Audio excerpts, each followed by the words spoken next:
doing the Cambridge IGCSE. Many of the schools are doing the IPC and the early years international curriculum. So your question might well be, why choose Mahsa as a school? Well, we are different. What are our unique selling points? Well, how are we different? Well, the video itself at the beginning gave you an idea that our children are happy. They come to school with a smile on their face, they run to school. We have difficulty in chasing them away at the end of the day. We sometimes have to have people shooing them out to meet their parents. They want to stay. They're happy in what they're doing. They learn as they go along. And you'll also find the teachers are happy as well. The teachers are dedicated. They're all dedicated to teaching the whole child. And something else which I think is very important is that we do not treat classes. We do not teach classes. We teach individual children. We recognize the fact that every single child is different, and every single child maybe has a different way of learning. It's no use teaching a class because you're going to miss some. So every single child is thought of as an individual and taught individually within a class.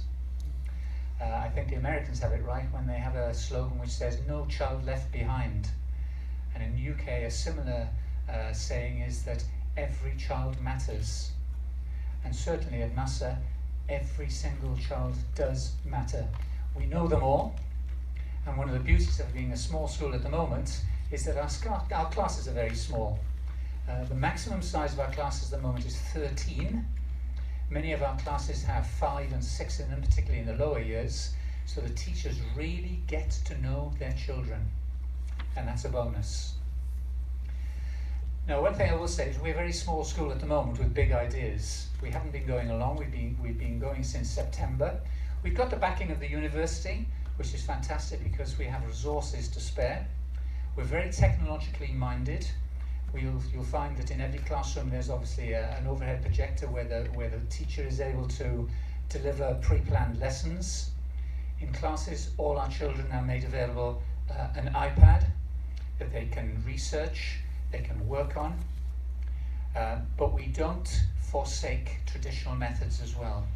They still have to write, they still have to develop writing skills, they still have to use books.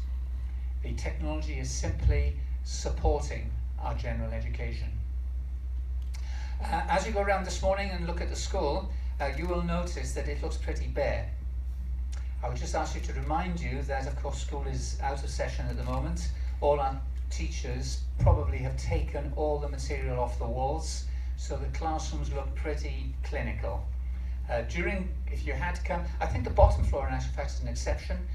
The early years teachers are still doing a little bit of work, so the bottom floor, the ground floor, you'll find that the classrooms down there have got quite a lot of visual material up. But for the rest of the school, it is pretty bare. That will come to life in September when the teachers return. We're very well resourced, as Professor Rafi says. The laboratories, again, are a little bit untidy at the moment because everything was taken in for inventory. But at the start of term, all that will be a thriving area of activity once again. Well, that's it. That's the school in a nutshell. Perhaps, just in case I missed anything, I just wondered, has anybody got any specific questions that they'd like me to explain?